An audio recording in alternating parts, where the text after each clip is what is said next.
Hola, ¿qué tal? Bienvenidos. Hacemos otra edición de Dicen que Dicen. En el programa de hoy vamos a hablar de política y de historia. Vamos a estar con el político y escritor Fernando Iglesias. Nos habla del año que vivimos en peligro, su nuevo y polémico libro. Y además vamos a estar con la escritora Florencia Canale. Cuenta detalles de La Hora del Destierro, los últimos años de Juan Manuel de Rosas. Con Fernando Iglesias, con Florencia Canale, vamos a hacer esta edición de Dicen que Dicen después de los auspicios. Auspician este programa Grupo Asegurador La Segunda.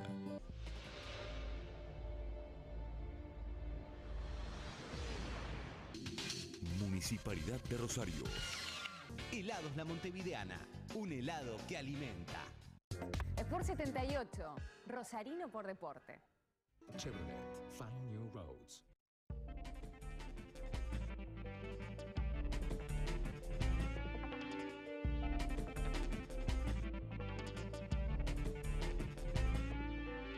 Fernando Iglesias, escritor y periodista, entre 2007 y 2011 fue diputado nacional por la coalición cívica, vuelve al ruedo para ser candidato de Cambiemos en la capital federal, acaba de presentar su libro El año en que vivimos en peligro, cómo sobrevivimos al Club del Helicóptero. Gran polemista, Fernando está en contacto con nosotros.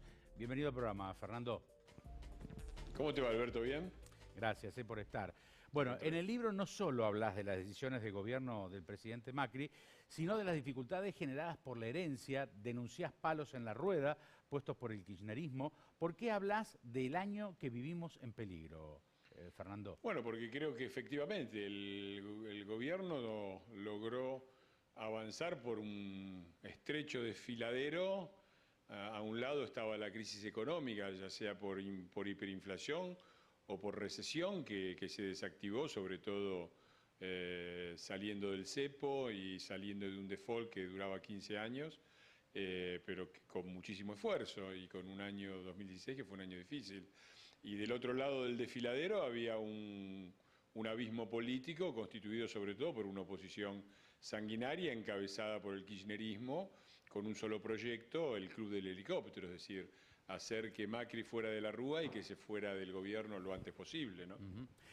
¿Sos de lo que piensa que el peronismo en la vereda de enfrente tiene algún límite o pensás que es posible una oposición civilizada como en otros países, ¿no? Se estila.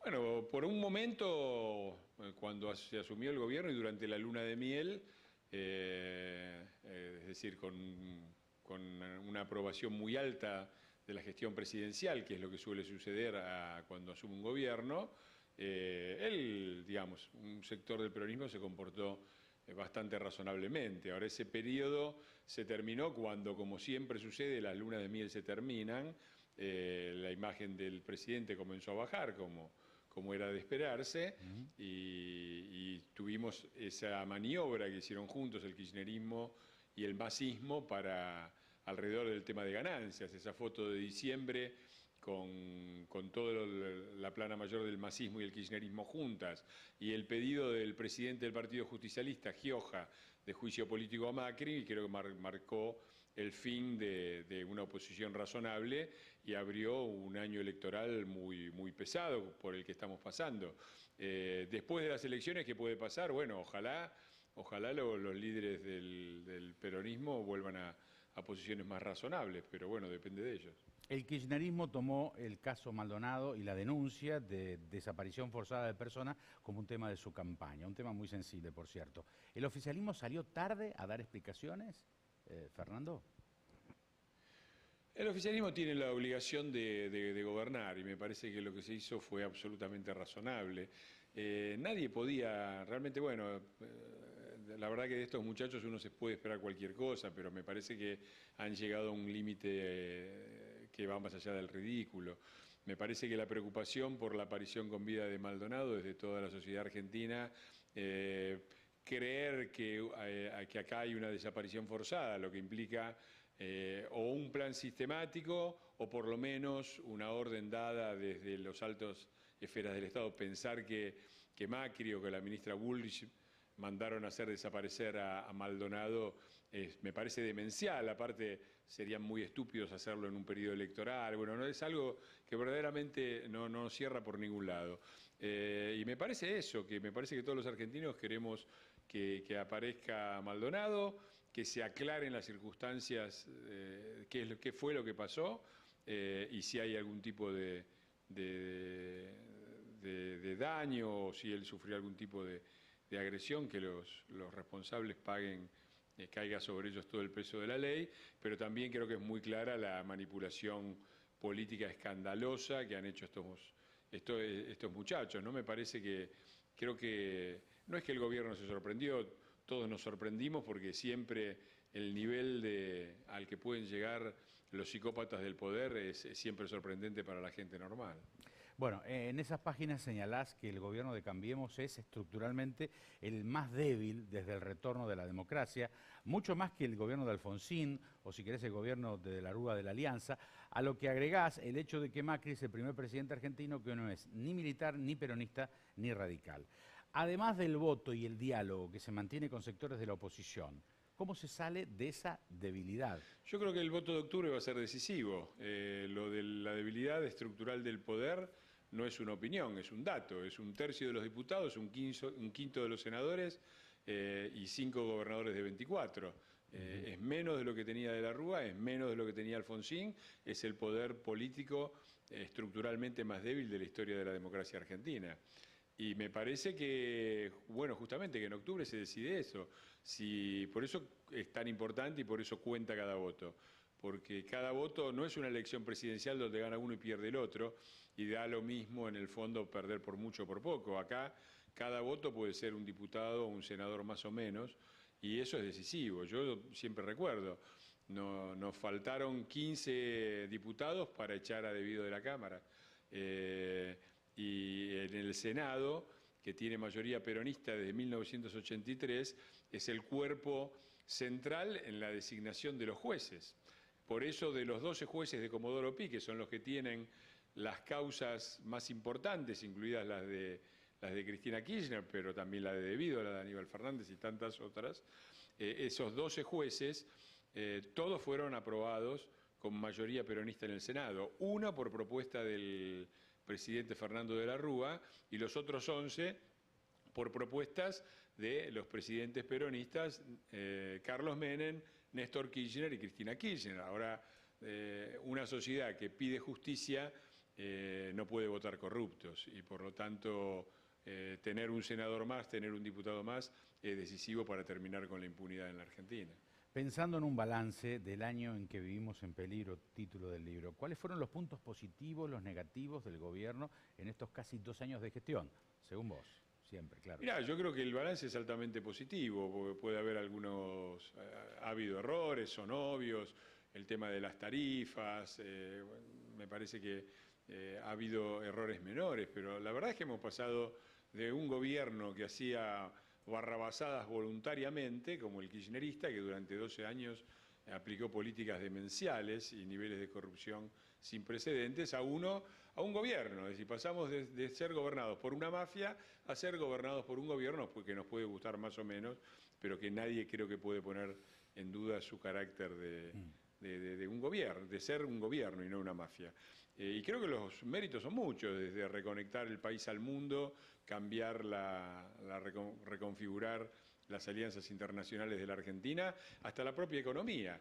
Se salió de una recesión que duraba más de 4 años, como la que terminó volteando la alianza, y al mismo tiempo se bajó la inflación. Eso es algo que hacía muchísimo tiempo que no sucedía en la Argentina.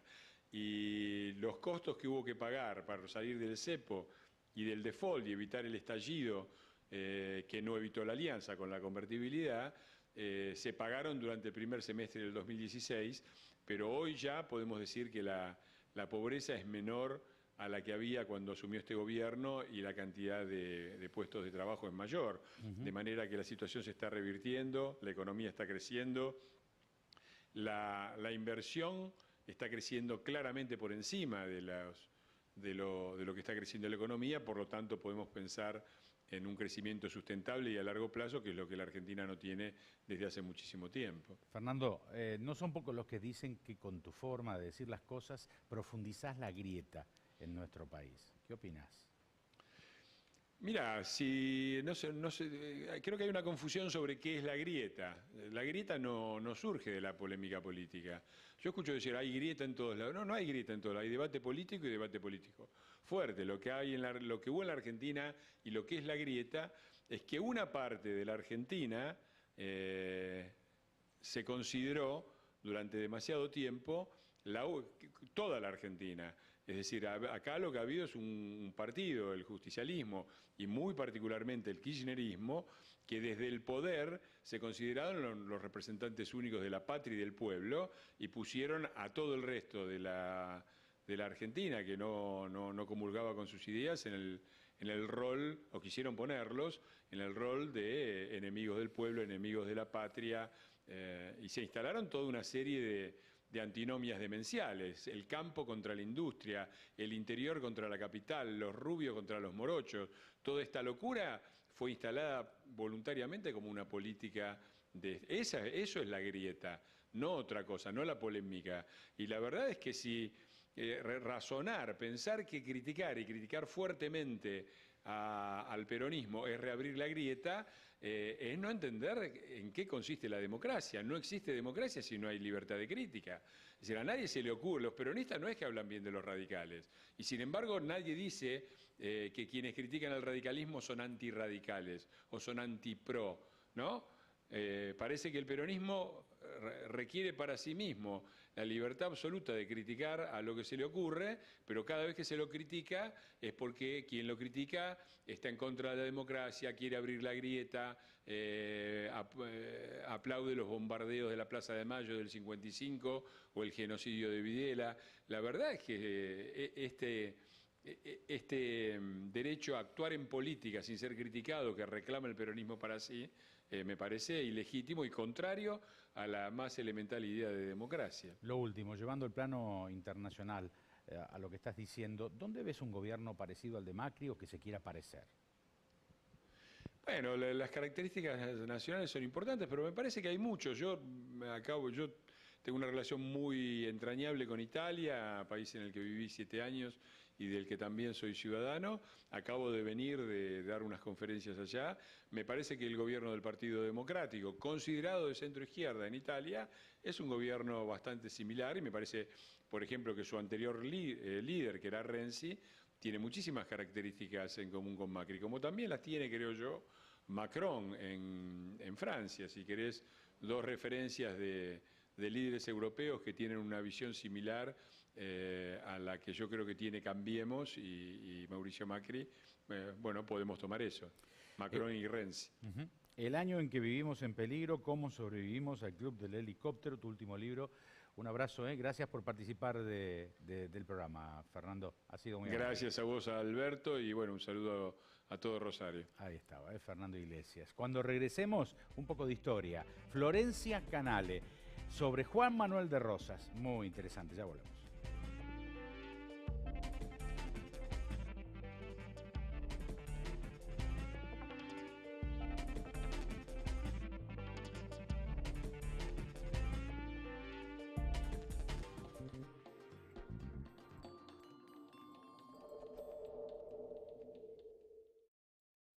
Grupo Petersen, desde 1920, construyendo el país. Volvés a intentarlo porque amás lo que haces. Contá con nosotros. Sport 78, Rosarino por deporte. Banco Hipotecario, el que más sabe de créditos hipotecarios, te trae la historia de una pareja, un alquiler a punto de renovarse, con un valor que se pasaba de rosca, hasta que ellos vieron la propaganda de los nuevos créditos UVA del hipotecario y ya no van a renovar, van a comprar. Encontralo en las mejores sucursales. Grupo Petersen, desde 1920, construyendo el país.